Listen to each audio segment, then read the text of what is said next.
Bonjour à tous et bienvenue dans cette nouvelle vidéo présentée par HMI MBS. Aujourd'hui, présentation d'un des nouveaux produits d'Unrobot, la pince de FGP20. Cette solution polyvalente permet de passer de la palettisation avec son côté pince à la prise d'épaule intercalaire grâce à sa pompe à vide intégrée. Pour vous présenter sa mise en place sur un robot Universal Robot, la vidéo se décompose de la façon suivante. Présentation du contenu du kit, montage sur le robot, la récupération et l'installation de l'UR4, sa première mise en service, ainsi que la présentation des fonctions composant l'UR4.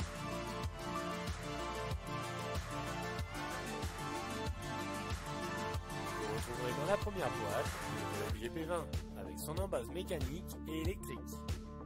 Sur le système, vous retrouverez la partie préhension des pièces et sur le côté où seront installées les ventouses, la pompe à vide. Dans la boîte est inclus 2 doigts avec leur pad, 2 supports pour les montages des ventouses, un sachet de vis M6 et les clés de montage, un sachet de raccord coudé, 4 ventouses, 4 tuyaux d'air. Dans une autre boîte, vous retrouverez la nouvelle génération de changeurs d'outils, un sachet avec un support de câble, ses vis et clés de montage, un sachet de vis M6 et pour de centrage, et une clé de montage. Enfin, dans la dernière boîte, vous retrouverez un câble Remus vers un mix et une clé USB.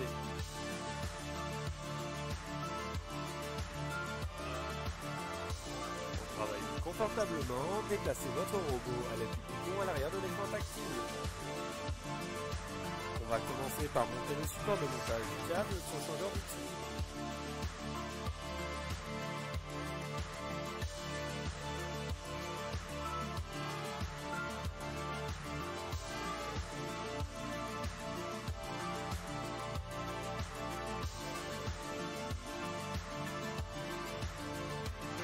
Ensuite, placez le pion de centrage sur la bride robot et positionnez votre changeur d'outils.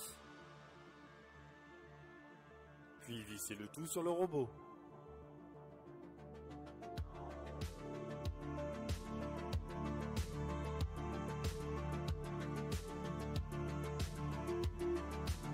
Retirez les protections sur le robot et sur le changeur d'outils.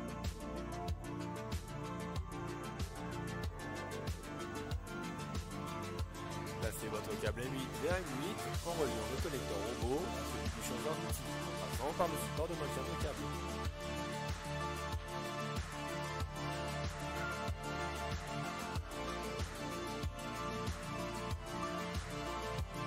Enfin, enclenchez votre FGP20 sur le changeur d'outils. Il ne reste plus qu'à mettre en place les doigts sur la partie mobile et fixe. Servez-vous des vis et des clés de montage du kit.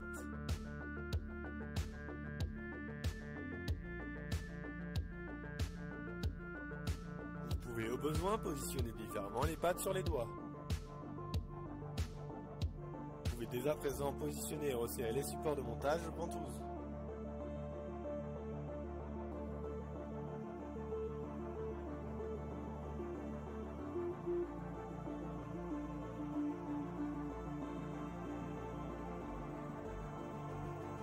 À chacune des extrémités, assemblez vos raccords privés, vos ventouses et supports.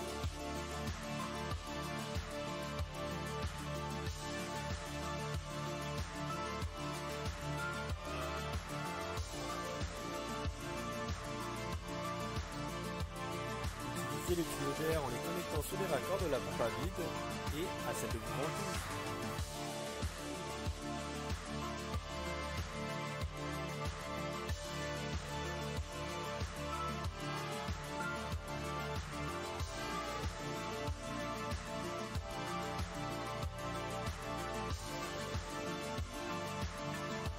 Pour pouvoir faire fonctionner le préhenseur sur le robot, on va récupérer sur le site d'Unrobot un UR4. Cliquez sur le menu télécharger maintenant, sélectionnez le de FGP20, le changeur d'outils, si vous possédez un angle bracket ou une caméra eyes, et sélectionnez le robot Universal Robot. Différents onglets s'offrent à vous, avec les manuels d'utilisation pour toute information complémentaire à cette vidéo. Dans le logiciel, les UR-Caps, les mises à jour ComputeBox et un fichier Excel regroupant les centres outils, centres de gravité et charge utile de différents produits Unrobot. Dans fiche technique, les caractéristiques de la FGP20 et le changeur d'outils. Et enfin, dans Schéma, vous pouvez récupérer les fichiers steps. Retournez sur Logiciel et téléchargez l'URCAPS. Récupérez le contenu de l'archive et stockez-la dans la clé USB du kit.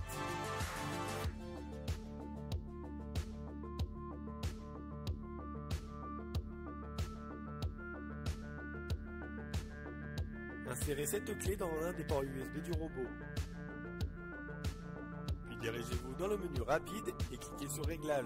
Sélectionnez le menu Système, puis URCAPS. Cliquez sur le plus et dirigez-vous vers le dossier où est stocké votre URCAPS sur la clé. Cliquez sur Ouvrir. Et enfin, redémarrez votre robot pour installer l'URCAPS.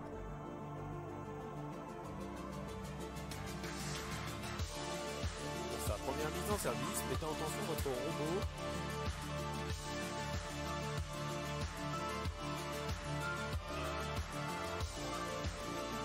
et dirigez-vous dans le menu Installation. Dans Entrée-sortie Outils, cliquez sur le menu Déroulant et sélectionnez un robot. Allez sur URCAPS, un message s'ouvre en demandant de redémarrer votre robot, cliquez sur Annuler et enregistrez votre fichier d'installation pour conserver les modifications que nous venons d'effectuer. Fait, là vous pouvez redémarrer votre robot.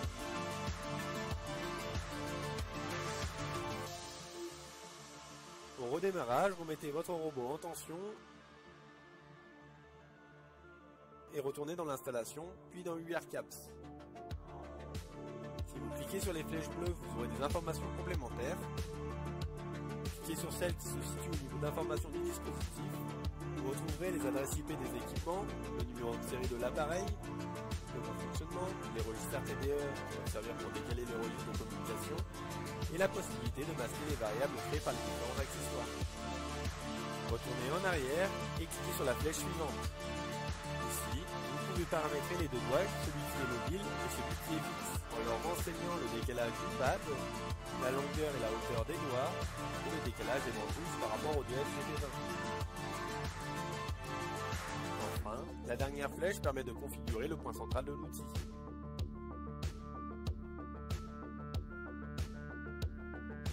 Vous retrouverez aussi une barre d'outils en haut à droite de l'écran, vous permettant de piloter manuellement l'ouverture-fermeture de la pince, ainsi que la force de serrage. Mais elle permet aussi de déclencher ou d'arrêter l'aspiration.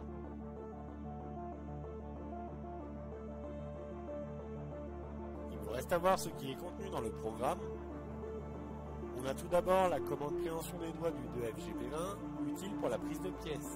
On peut notamment dans paramètres cibles de la préhension y régler la largeur, vitesse et force de fermeture.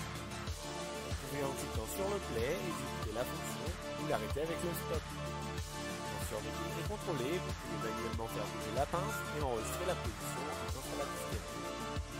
Dans le pause de travail, vous pouvez configurer la masse de la pièce prise et cocher-décocher si vous voulez que le programme s'arrête si une paire de pièces est ressentie. Ensuite, on a la commande relâchement des doigts du 2FGB20 qui va permettre de déposer la pièce.